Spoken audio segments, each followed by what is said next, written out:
अर्थशास्त्र धोरण 12 चेप्टर भारत में कृषि क्षेत्र एनो આપણે અભ્યાસ કર્યો।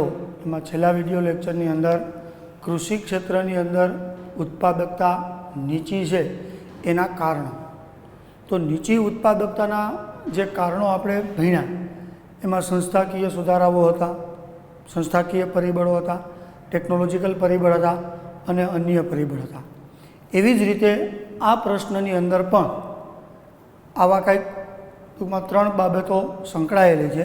એમાં અહીંયા આપણે જે જોઈએ છીએ એ એક જ બાબત જોવાની છે। આના પછીના વિડીયોની અંદર જે ટેકનોલોજીકલ પરિબળો બરાબર અને અન્ય ઉપાયો છે એ આપણે જોશું। અત્યારે આપણે એક જ પોઈન્ટ જોઈએ કે જે પોઈન્ટ ખેતી ક્ષેત્રની ઉત્પાદકતા વધારવા માટે સૌથી અગત્યની બાબત છે। હવે ખેતી ક્ષેત્રની ઉત્પાદકતા વધારવાના જે ઉપાયો છે, ખેતી ક્ષેત્રનું ઉત્પાદન વધારવાના, તો એની અંદર સૌથી મહત્ત્વની બાબત જો તો વિશ્વના જેટલા દેશો છે એ દેશોની અંદર વ્યવસાયિક માળખું હોય। આ વ્યવસાયિક માળખાની ટૂંકમાં 3 બાબત છે। કઈ કઈ? તો કે વ્યવસાયિક માળખાની 3 બાબતમાં પહેલું છે કૃષિ, બીજું છે ઉદ્યોગ અને ત્રીજું છે સેવા। વ્યવસાયિક માળખાના 3 પ્રકાર। कोईपण व्यक्ति, मैं तमने अगाऊ कीधुं एम, कोईपण प्रकारनी रोजगारी प्राप्त करे, कोईपण प्रकारनी आर्थिक प्रवृत्ति प्राप्त करवानो प्रयत्न करे तो ये 3 मांथी एक ज मां होय। हवे भारतनी अंदर जोवा जाओ तो कृषि क्षेत्र छे ए 3 व्यवसायिक माळखामां सौथी अगत्यनुं स्थान धरावे छे। एवी ज रीते विश्वना दरेक देशोनी अंदर व्यवसायिक माळखाना कृषि, उद्योग अने सेवा आ 3 क्षेत्रमांथी कृषि क्षेत्र है ए सौथी पायानुं स्थान, सौथी अगत्यनुं स्थान अने सौथी आवश्यक स्थान तरीके ओळखवामां आवे छे। बरोबर? शुं काम? तो कि कृषि क्षेत्र है ए उद्योग अने सेवा क्षेत्र ने बळ पूरुं पाडे छे, एटले के उद्योग अने सेवा क्षेत्र ने एक गतिशील बनावे छे। केवी रीते? तो एनी सामान्य समजूती आपणे प्राप्त करीए कि उद्योग और सेवा क्षेत्रनो जो विकास करवो होय तो उद्योग और सेवा क्षेत्रनी अंदर जे काचा माल तरीके वस्तुनी जरूरियात छे, उद्योग क्षेत्र ने जे तैयार माल में रूपांतर करवा माटे सौ प्रथम काचा मालनी जे आवश्यकता है ए काचो माल उद्योग क्षेत्र ने संपूर्णपणे कृषि क्षेत्र ज पूरुं पाडे छे। एटला माटे एवुं वाक्य लखी शकाय कि व्यवसायिक माळखाना कृषि, उद्योग और सेवा क्षेत्र में कृषि क्षेत्र उद्योग और सेवा क्षेत्र ने बळ पूरुं पाडे छे, गतिशील बनावे छे। एटले जेटलो कृषि क्षेत्रनो विकास हशे एटलो ज विकास उद्योग और सेवा क्षेत्रनो थशे। जो कृषि क्षेत्रनो विकास नहीं होय तो उद्योग और सेवा क्षेत्र ने पूरता प्रमाण में बळ, पूरता प्रमाण में गति के पूरता प्रमाण में शक्ति प्राप्त थशे नहीं। जो बळ के शक्ति उद्योग क्षेत्र ने पूरुं नहीं थाय तो क्यारे पण देश ने विकासशीलमांथी विकसित तरफ लई जई शकाय नहीं। तो कृषि क्षेत्रना विकास माटे कृषि क्षेत्रनी अंदर सौथी महत्वनी बाबत है कि खेत उत्पादकता वधारवी। आ खेत उत्पादकता वधारवा माटेना उपायो, तो उपायो जे छे एनी अंदर पहेलो उपाय छे संस्थाकीय सुधारा। नीची खेत उत्पादकता में याद रखो, आनी पहेलाना विडियो में नीची खेत उत्पादकतानी अंदर संस्थाकीय परिबळो के जे उत्पादकता वधारवा माटे समस्या ऊभी करता था ई परिबळोनो आपणे अभ्यास कर्यो। हवे ई जे परिबळो छे एनी अंदर भारत सरकार द्वारा आज़ादी समये टूंकमां फेरफारो करवामां आव्या। तो मैं तमने पहेલું कीधुं कि जमीन विषयक सुधारो। हवे जमीन विषयक सुधारानी अंदर भारत सरकारे सौप्रथम गणोत धारो दाखल कर्यो। गणोत धारानो मतलब शुं थाय? तो कि सीधी बाबतमां खेडे तेनी जमीन। એટલે અહીંયા પ્રશ્ન શું થશે? તો કે પહેલાંના સમયની અંદર જમીન મહેસૂલ પ્રથા હતી। જમીન મહેસૂલ પ્રથામાં અલગ અલગ પદ્ધતિથી જમીનના ખેડનાર પાસેથી ભાડું ઉઘરાવવામાં આવતું હતું, જેને જમીન મહેસૂલ તરીકે ઓળખવામાં આવે। જમીન મહેસૂલના 3 પ્રકાર, એક જમીનદારી પ્રથા, એક મહાલવારી પ્રથા અને એક રૈયતવાળી પ્રથા। तो आ 3 प्रथा है ये अलग अलग पद्धति भाड़ू उघरावा माटेनी एक पद्धतिओ है। तो ये भाड़ू उघरावता था एना कारणे जे जमीननो खेडनार है એને જમીનના સુધારાની અંદર જમીનની ફળદ્રુપતા વધારવા માટેના કોઈ રસ કે કોઈ ઈચ્છા હતી નહીં. તો એ વસ્તુને ટૂંકમાં એક સમસ્યા તરીકે નીચી ઉત્પાદકતામાં ગણવામાં આવે છે. તો એ સમસ્યાને નિવારવા માટે ભારત સરકારે જમીન વિષયક સુધારો કર્યો. એની અંદર સૌપ્રથમ આવ્યો ગણોદ્ધારો. ગણોદ્ધારાની કઈ રીતે સમજાય તો કે ખેડે તેની જમીન. હવે અહીંયા પ્રશ્ન શું થયો તો કે જે વ્યક્તિ જમીનનો ખેડનાર છે, બરાબર, એ જ વ્યક્તિ જમીનનો શું બની ગયો તો કે માલિક. હવે જમીનનો ખેડનાર જ જો જમીનનો માલિક બને તો જમીનનો માલિક જમીનનો ખેડનાર હોવાના કારણે જમીનના માલિકને ખેતી ક્ષેત્રની અંદર ફળદ્રુપતા વધારવા, ખેતી ક્ષેત્રની અંદર નવા નવા સુધારાઓ કરવા, ખેતી ક્ષેત્રની અંદર નવા નવા ઉપાયો કે નવી નવી પદ્ધતિઓ અપનાવી અને ખેત ઉત્પાદનની અંદર વધારો કરવા માટેના પ્રયત્નો કરશે. કારણ કે અહીંયા એને કોઈ પણ પ્રકારનું મહેસૂલ ચૂકવવાનું છે નહીં. કારણ કે ખેડે તેની જમીન એટલે કે જમીનનો જે ખેડનાર હતો એ જ વ્યક્તિ જમીનનો માલિક બની ગયો.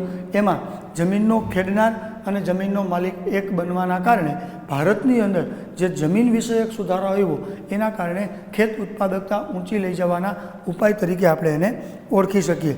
એથી જો તમે આગળ વિચાર કરવા જાઓ તો કોઈ પણ વ્યક્તિ કોઈ પણ વસ્તુની અંદર કોઈ પણ જમીનની અંદર ઉત્પાદકતા વધારવા કે ફળદ્રુપતા વધારવા માટે ત્યારે જ પ્રયત્નશીલ બને કે જ્યારે એ વ્યક્તિ એ જમીનનો શું હોવો જોઈએ માલિક. તો અહીંયા ખેડે તેની જમીનના કારણે જે ખેડનાર વ્યક્તિ જમીનનો માલિક બની ગયો, બરાબર. તો એક ખેતી ક્ષેત્રની ઉત્પાદકતા વધારવાના ઉપાય તરીકે જે જમીન વિષયક સુધારો છે એની અંદર કાયદા દ્વારા ભારત સરકાર દ્વારા સુધારો કરવામાં આવ્યો. હવે અહીંયા પ્રશ્ન એ છે કે ગણોદ્ધારો આવ્યો, બરાબર, તો એને જેટલી સફળતા મળવી જોઈએ એટલી સફળતા ખરેખર પ્રાપ્ત થઈ? તો ભારત સરકારના કહેવા મુજબ અને ઇકોનોમિક્સના કહેવા મુજબ, બરાબર, ગણોદ્ધારો આવવાના કારણે ખેડે તેની જમીનની પ્રથા જે તે સમયે લાગુ પાડવામાં આવી હતી. એ સમયે ખેડે એની જમીનનો માલિકી હક મળી ગયો, પણ એમાં મોટા ભાગના ખેડૂતો છે એ નાના હોવાના કારણે, આર્થિક સંક્રમણના કારણે, આર્થિક કટોકટીના કારણે એ નાના ખેડૂતો છે એ મોટા ખેડૂતોને વેચાણ તરીકે જમીન આપવા માંડ્યા. એના કારણે મોટા ભાગના ખેડૂતો છે એ જમીન વિહોણા થઈ ગયા, એ ખેત મજૂરી તરીકે કાર્ય કરવા લાગ્યા. જેના કારણે હાલની અંદર જે ખેતી ક્ષેત્રની ઉત્પાદકતા વધવી જોઈએ એ ઉત્પાદકતા વધારી શકાણી નથી. પછી સંસ્થાકીય સુધારામાં બીજું છે સંસ્થાકીય ધિરાણની પ્રાપ્તિ. તો એમાં પણ આપણે આવ્યું હતું, બરાબર, કે ભાઈ ખેડૂતો છે એ ખાનગી વ્યક્તિઓ પાસેથી ધિરાણ લેતા હોવાના કારણે ખેડૂતો પાયમાલ થઈ ગયા, બરાબર. કારણ કે એનું વ્યાજ ચૂકવી શકતા હતા નહીં. એના માટે એક એ સમયની અંદર ખેડૂતો માટે મસ્ત વાક્ય વાપરવામાં આવ્યું છે કે ભારતનો ખેડૂત દેવામાં જન્મે, દેવામાં જીવે અને દેવામાં જ મૃત્યુ પામે. આ જે વાક્ય છે એ વાક્યને ખોટું સાબિત કરવા માટે ભારત સરકારે સંસ્થાકીય ધિરાણની પ્રાપ્તિ કરી. હવે સંસ્થાકીય ધિરાણની અંદર ભારત સરકારનું પહેલું સાહસ 1982ની અંદર નાબાર્ડ NABARD, બરાબર, નાબાર્ડ બેંકની સ્થાપના કરી. હવે નાબાર્ડ બેંકનું કાર્ય શું તો કે ભારતીય ખેડૂત હોય એને ખેતી ક્ષેત્રમાં કોઈ પણ પ્રકારની નાણાકીય સહાયની જરૂર હોય તો એ નાણાકીય સહાય રૂપે નાબાર્ડ બેંક છે એ ભારતીય ખેડૂતને ધિરાણ કરશે.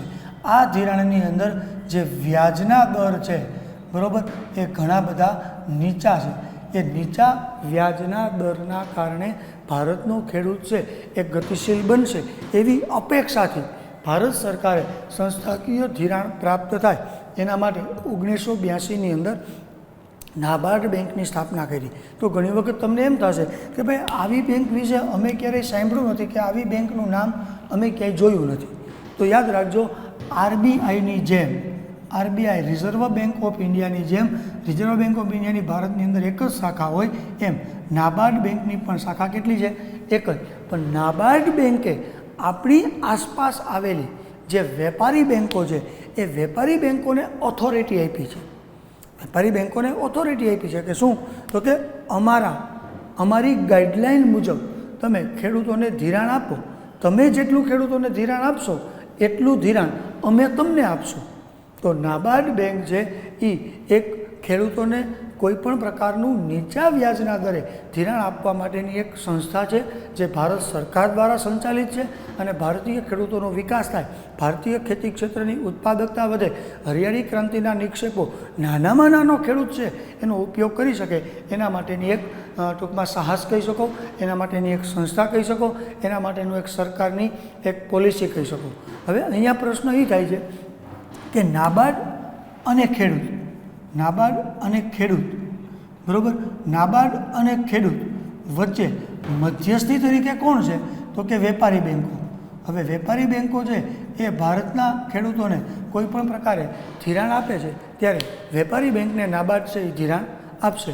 પણ અહીંયા જે ધિરાણની સગવડતાઓ છે એ ઘણા નીચા વ્યાજના દરે પ્રાપ્ત થતી હોવાથી ભારતના 92% ખેડૂતો, કેટલા ટકા ખેડૂતો? 92% ખેડૂતો છે એ નાબાર્ડ બેંકનો ઉપયોગ કરી અને પૂરતા પ્રમાણમાં ધિરાણની સગવડતા પ્રાપ્ત કરી શકે. અહીંયા જો તમે નેગેટિવ પોઈન્ટ જોવા જાઓ તો ભારત સરકાર દ્વારા એટલી મોટી ધિરાણ આપતી સંસ્થાની સ્થાપના કરેલી હોવા છતાં ભારતના દરેક ખેડૂતો સુધી આ સંસ્થાનો લાભ પહોંચી શકતો નથી. એના કારણોની અંદર ભારતની ગ્રામ્ય વ્યવસ્થા, એની અંદર શિક્ષણ વ્યવસ્થાનું નીચું પ્રમાણ, એની અંદર જે આંતરમાળખાકીય સગવડતાઓની જે જાણકારી છે એ જાણકારીનો અભાવ, આવા ઘણા બધા પરિબળો છે કે આવી સંસ્થા ધિરાણ આપતી હોવા છતાં એનું જ્ઞાન ખેડૂતો પાસે ન હોવાના કારણે ઘણી વખત એને સુધી એના લાભો પહોંચી શકતા નથી. પણ ભારત સરકારે ખેત ઉત્પાદકતા વધારવા માટે સંસ્થાકીય સુધારાની અંદર સંસ્થાકીય ધિરાણની પ્રાપ્તિ થાય એના માટેની સગવડતાઓ ઊભી કરવામાં આવી છે.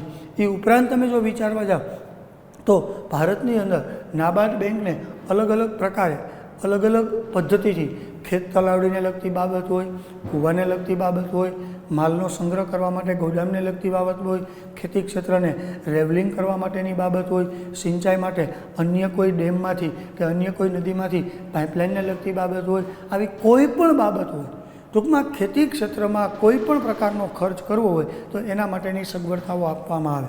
આધુનિક ટેકનોલોજીના સાધનો ખરીદવા માટે પણ નાબાર્ડ બેંક દ્વારા અલગ અલગ પ્રકારની વ્યવસ્થાઓ ઊભી કરવામાં આવી છે, અલગ અલગ પ્રકારની સબસિડીઓ ઊભી કરવામાં આવી છે. અત્યારે જે મિની ટ્રેક્ટર આવે એમાં ભારત સરકાર દ્વારા 40,000 રૂપિયાની સબસિડી આપવામાં આવે છે કે જેની મૂળ કિંમતમાંથી 40,000 રૂપિયા સરકાર ચૂકવશે.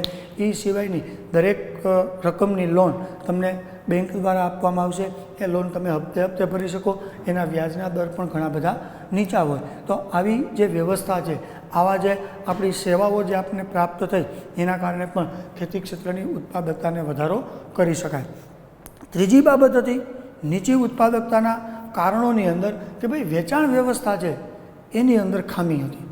કારણ કે પાકનું ઉત્પાદન થયું પણ એ પાકના ઉત્પાદન થયા પછી એ પાકની જે કિંમત ઉત્પાદન કરનાર ખેડૂતને પ્રાપ્ત થવી જોઈએ, એ કિંમતનો લાભ, એ ભાવનો લાભ વેપારી અને દલાલ એટલે કે વચેટિયા, કે વેપારી અને ખેડૂત વચ્ચેનો જે વ્યક્તિ છે, મધ્યસ્થી વ્યક્તિ છે, એને લાભ મળતો હતો. ખેડૂત સુધી એનો લાભ પહોંચી શકતો હતો નહીં. એના માટે સંસ્થાકીય સુધારામાં ભારત સરકાર દ્વારા એક વેચાણ વ્યવસ્થા ઊભી કરવામાં આવી જેને આપણે માર્કેટિંગ યાર્ડ તરીકે ઓળખીએ છીએ. તો દરેક તાલુકા અને દરેક જિલ્લાની અંદર મેં તમને આગલા વિડીયો લેક્ચરમાં કીધું એમ કે ભારત સરકાર દ્વારા માર્કેટિંગ યાર્ડની સ્થાપના કરવામાં આવી. એના માટે શું કર્યું તો કે નિયંત્રિત બજારની સ્થાપના, કે સરકારના નિયંત્રણ હેઠળ, સરકારની ગાઈડલાઇન મુજબ, સરકારના કાયદા મુજબ ચાલતું એક બજારની સ્થાપના કરો, જેથી કરી અને ખેડૂતોના પાકના ઉત્પાદનનો જે લાભ છે, એની કિંમતનો જે લાભ છે એ ડાયરેક્ટ ખેડૂતો સુધી પહોંચે. કોઈ વેપારી કે વચેટિયાની જરૂરિયાત ઊભી થતી નથી.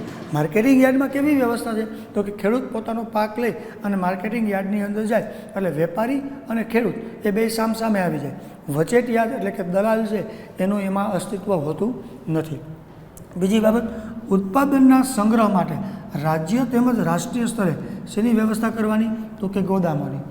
ગોદામની વ્યવસ્થા શું કામે તો કે બજારની અંદર કદાચ કોઈપણ માલનો પુરવઠો વધી ગયો હોય, માંગ નીચી હોય, એના કારણે બજાર કિંમત ટૂંકમાં નીચી હોય, ત્યારે જો ભારતના ખેડૂતને એટલે કે ખેત ઉત્પાદકને, ખેડૂતને એ માલ નથી વેચવો, એની ઊંચી કિંમતનો લાભ લેવો છે, તો એ માલનો સંગ્રહ કરવા માટે ભારત સરકારે રાજ્ય સ્તરે અને રાષ્ટ્રીય સ્તરે ગોદામ એટલે કે ગોડાઉન ઊભા કરવાના પ્રયત્નો પણ કર્યા.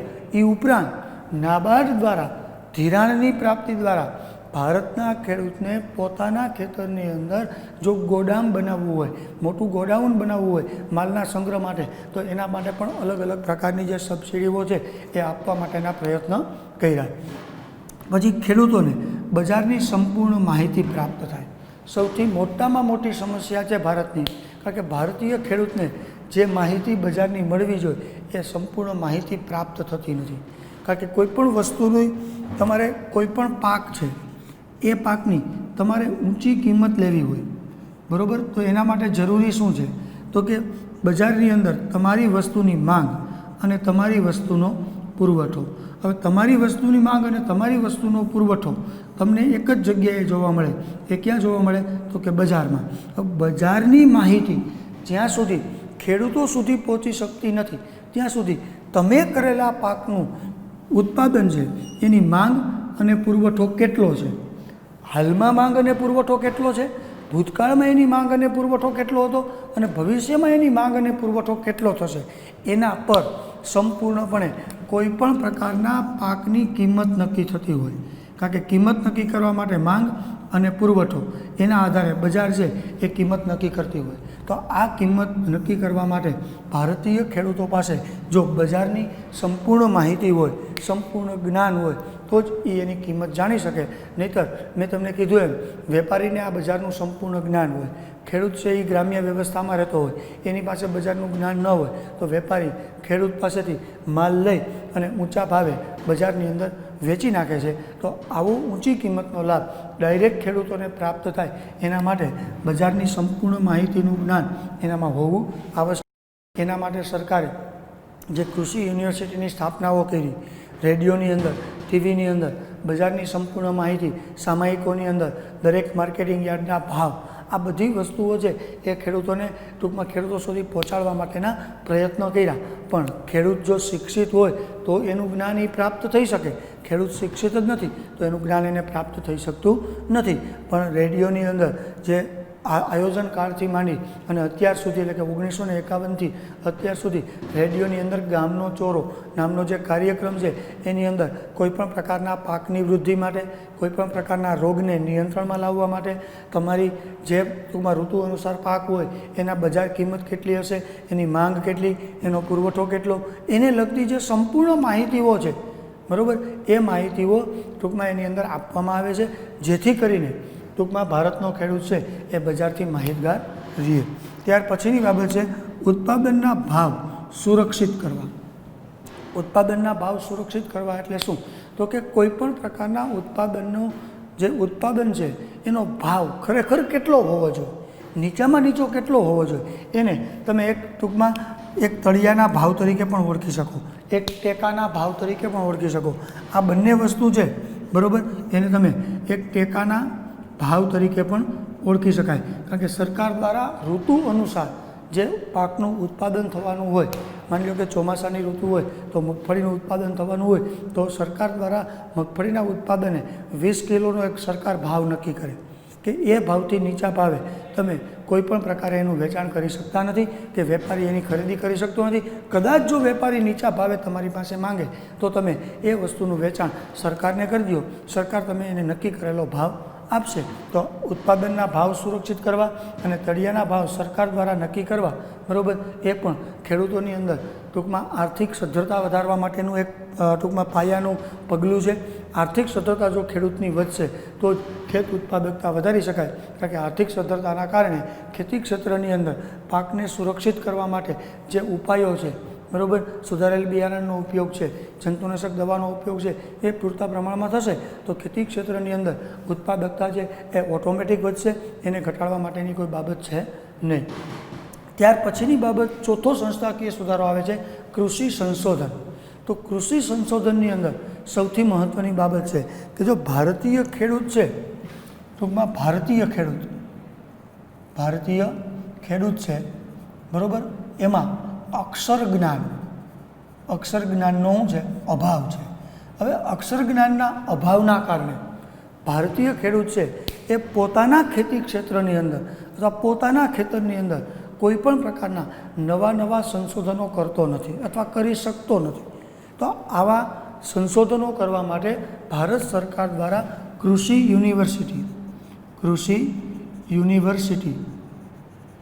બરાબર, કૃષિ યુનિવર્સિટીની સ્થાપના કરવામાં આવી અને કૃષિ યુનિવર્સિટીની સ્થાપના કરી એ કૃષિ યુનિવર્સિટીની અંદર કોઈપણ પ્રકારના સંશોધન માટે કોઈપણ પ્રકારનો જે ખર્ચ થાય છે એની સંપૂર્ણ જવાબદારી ભારત સરકારે નાબાર્ડ બેંકને સોંપવામાં આવી કે નાબાર્ડ બેંક છે એ નવા સંશોધનો કરી નવા સુધારેલા બિયારણો, જંતુનાશક દવાઓ, બરાબર, રાસાયણિક ખાતરો, બરાબર, એના નવા સુધારા કરી અને ભારતના ખેડૂતોને પહોંચાડવા માટેના પ્રયત્નો કર્યા, જેથી કરીને ભારતના ખેતી ક્ષેત્રની અંદર ઉત્પાદકતાને ઊંચી લઈ જઈ શકાય. કારણ કે ભારતનો ખેડૂત જો એનું સંશોધન કરી શકતો હોત, તો કોઈ પ્રશ્ન નથી. પણ ભારતનો ખેડૂત છે, બરાબર, એ શિક્ષણના અભાવના કારણે, ટૂંકમાં ખેતી ક્ષેત્રના કૌશલ્યના અભાવના કારણે, ખેતી ક્ષેત્રની અંદર નવી આધુનિક પદ્ધતિ અપનાવવાના અભાવના કારણે ખેડૂત છે એ નવું સંશોધન કરી શકતો નથી. એ સંશોધન ન કરી શકતો હોવાના કારણે ભારતની અંદર ભારત સરકાર દ્વારા એના માટેની સંપૂર્ણ ઓથોરિટી, સંપૂર્ણ જવાબદારી ભારત સરકારે નાબાર્ડને આપી. નાબાર્ડ છે એ નવા સંશોધનો કરી કૃષિ યુનિવર્સિટીની અંદર એનો ટૂંકમાં અમલ કરી, એના ટૂંકમાં આપણે આયોજન કરી અને જે સંશોધનો સફળ થાય એ સંશોધનો ભારતીય ખેડૂત સુધી પહોંચાડવા માટેના ભારત સરકારના જે પ્રયત્નો છે એના દ્વારા પણ ખેતી ક્ષેત્રની ઉત્પાદકતા વધારી શકાય. હવે ખાસ અત્યારે સાંભળજો, આ પ્રશ્નો છે એ હજી એક જ પોઈન્ટ થયો, હજી આવા 2 પોઈન્ટ છે. એક ટેકનોલોજીકલ સુધારા, એની અંદર 4 પોઈન્ટ છે, અને એક અન્ય ઉપાયો, એની અંદર પણ પોઈન્ટ છે 5 કે 6. એટલે આ પ્રશ્ન અહીંયા અધૂરો છે. આના પછીનો જે વિડીયો છે એની અંદર આ પ્રશ્ન પૂર્ણ થશે.